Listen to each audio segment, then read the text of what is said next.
الرحمن الرحیم، میرے اور ہارون صاحب کی طرف سے تمام دیکھنے والوں کو السلام علیکم اور پروگرام مقابل میں خوش آمدید۔ سیاست کی اگر بات کریں پاکستان میں تو اس کا محور اس وقت صرف سینٹ الیکشن نظر آتے ہیں، جس کی تازہ صورتحال تو یہ ہے کہ عبدالقادر نے پی ٹی آئی نے ٹکٹ جاری کیا تھا، اب واپس لینے کا فیصلہ بھی کر لیا گیا۔ اپوزیشن سمیت پاکستان تحریک انصاف نے جن امیدواروں کا چناؤ کیا ان کی قابلیت اور اہلیت کے اوپر تفصیل سے بات کریں گے۔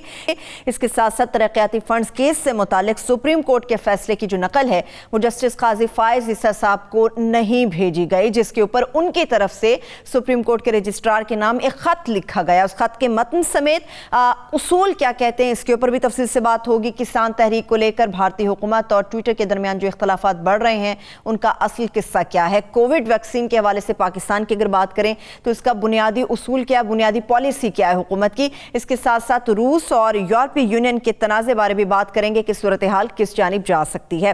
ہارون صاحب، سینٹ الیکشن بات کریں، کل تک یہ تھی عبدالقادر صاحب کی ٹکٹ کے حوالے سے بلوچستان سے، آج فیصلہ ہوا ہے کہ واپس لیا جائے گا۔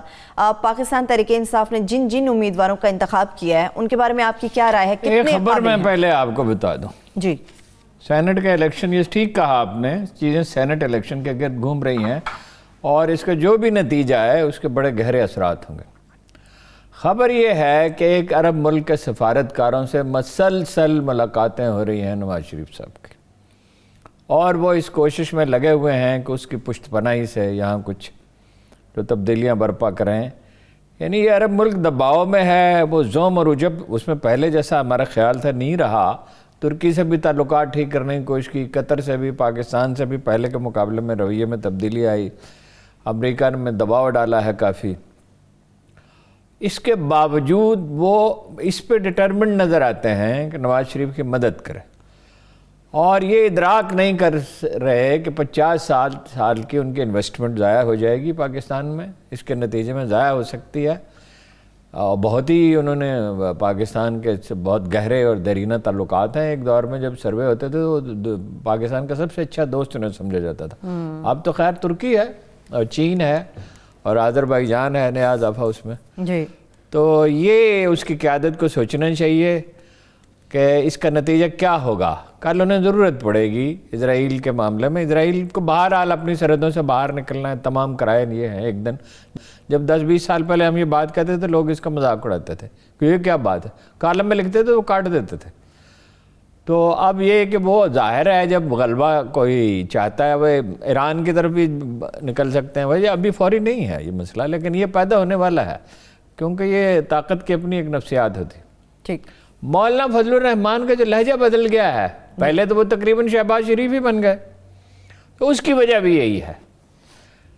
جب نواز شریف کو واپس لے جایا گیا تھا لندن سے، جب وہ پہنچے تھے اور واپس بھیج دیا گیا تھا سعودی عرب، تو اس وقت جو ہے اس ملک کے انٹیلیجنس چیف سے مولانا فضل الرحمان نے جا کے ملاقات کی تھی، خبریں بھی اس کی چھپی تھی، اور تعلقات استوار کیے تھے صدام حسین کے بعد اور لیبیا کے بعد۔ لیبیا سب سے بڑا سرپرست لیبیا ہی تھا، تو یہی ان کا آسرا ہے۔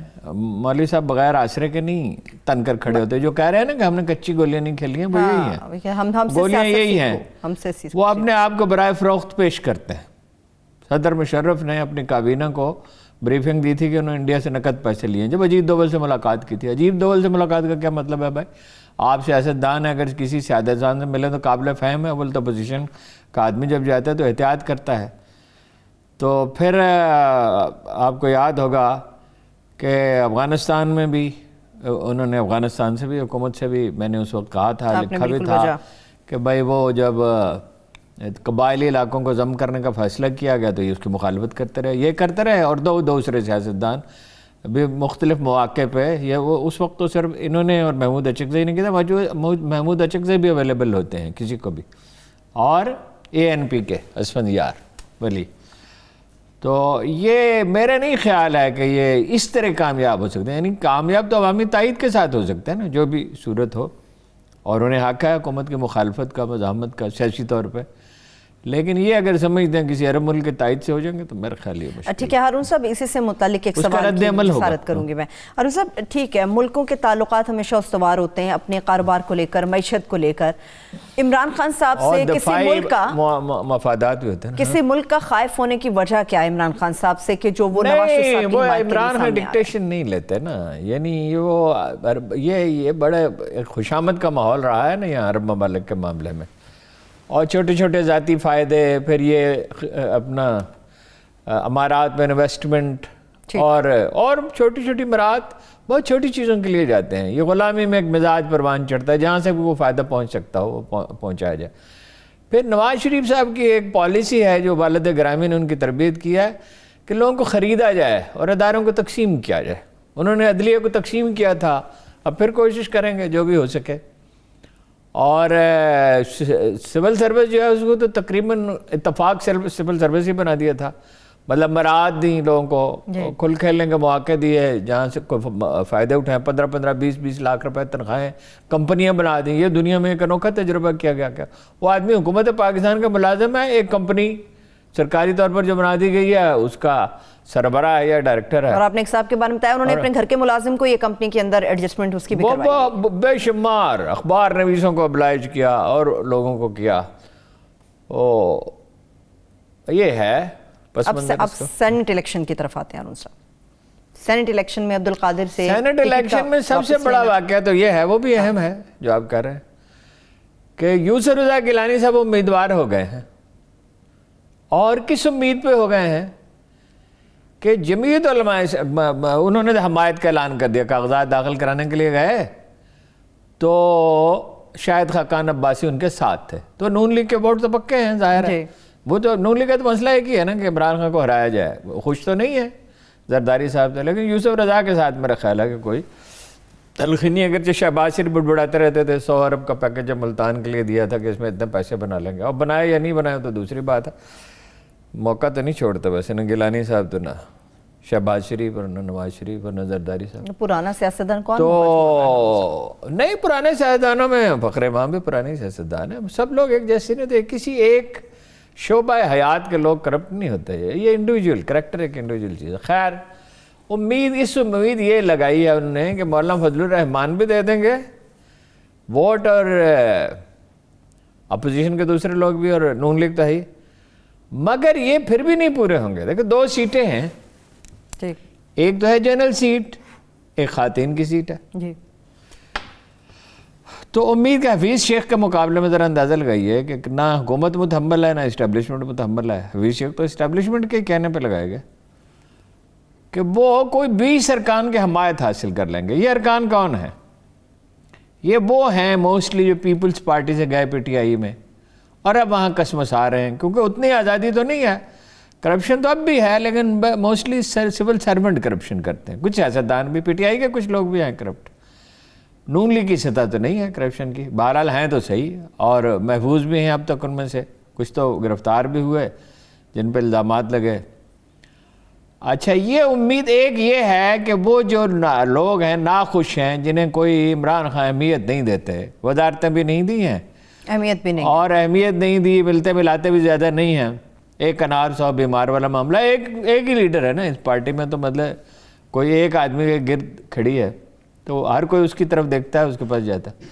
اور دوسری امید انٹرسٹنگلی یہ ہے کہ جہانگیر ترین صاحب مدد کریں گے۔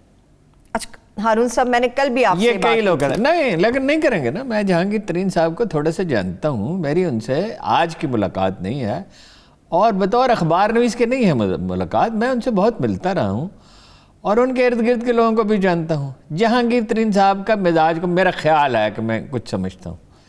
دیکھیے وہ بنیادی طور پر کیا ہے، ہی از اے بزنس مین، اور میاں منشا سے بڑے بزنس مین ہیں، اور انہیں سازگار یہی ہے جس کو انہوں نے نظر انداز کر دیا تھا بعض چیزوں کو، کہ وہ خاموشی سے اپنا کوئی کردار ادا کرنا چاہتے ہو تو ادا کریں، اور یہ کھلی سیاست کرنا انہوں نے اتنا وقت اور اتنا سرمایہ لگا دیا اور اس سے حاصل تو کچھ بھی نہ ہوا۔ مطلب سپریم کورٹ نے بھی ان پہ پابندی بھی لگا دی اور خان عمران خان صاحب نے کی منہ بھی پھیر لیا، تو حاصل کیا؟ میں اس کے مزاج کو سمجھتے ہوئے یہ نون لیگ کے لوگ ممکن ہے یہ نفسیاتی حربہ ہی بہرحال یہ تاثر دے رہے ہیں کہ جہانگیر ترین صاحب ان کی مدد کریں گے.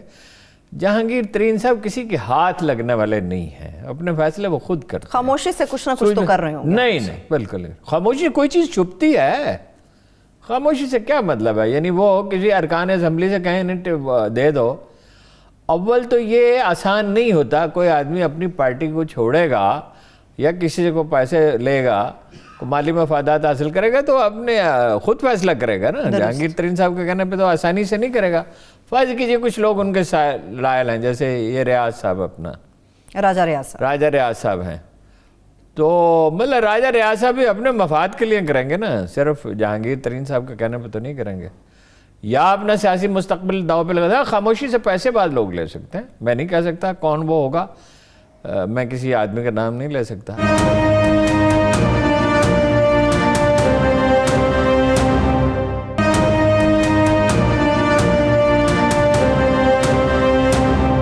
اب آ گیا عبدالقادر کا مسئلہ. جی عبدالقادر تو دیکھیں نا, حال یہ ہے کہ کل انہوں نے پریس کانفرنس کی تو پاکستان تحریک انصاف کی جو عوامی تحریک کہہ دیا, اتنی ان کی وابستگی ہے پارٹی سے تو ان کا کوئی تعلق ہی نہیں ہے.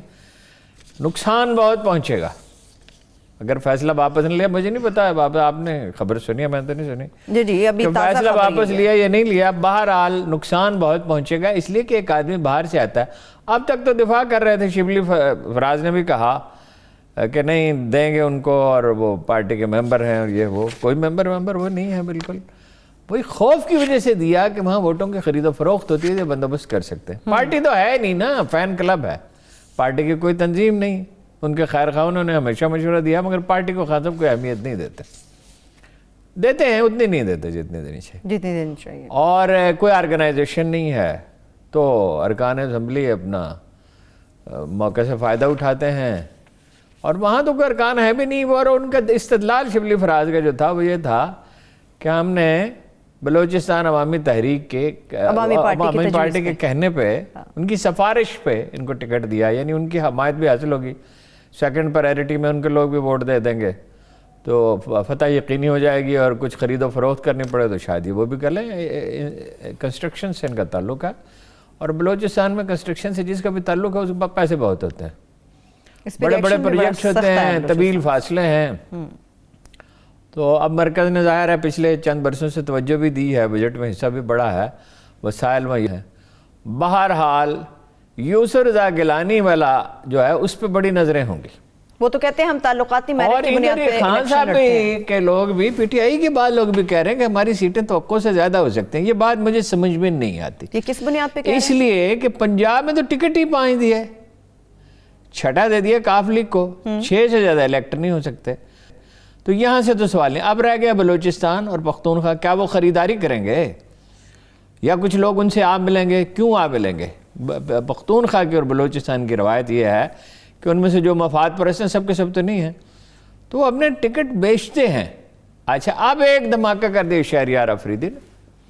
اس نے کہا کہ خان صاحب نے ان کو میسج دیا جب آئی بی نے رپورٹیں دیں کہ فلاں بکا ہوا ہے, کہ میں حکومت توڑ دوں گا اور گورنر راج لگا دوں گا پختونخوا میں. یعنی اپنی ہی حکومت توڑ دیں گے, اور گورنر, جس کے بعد وہ لوگ پلٹ آئے اور پیسے بعد نے لیے ہوئے واپس کر دی.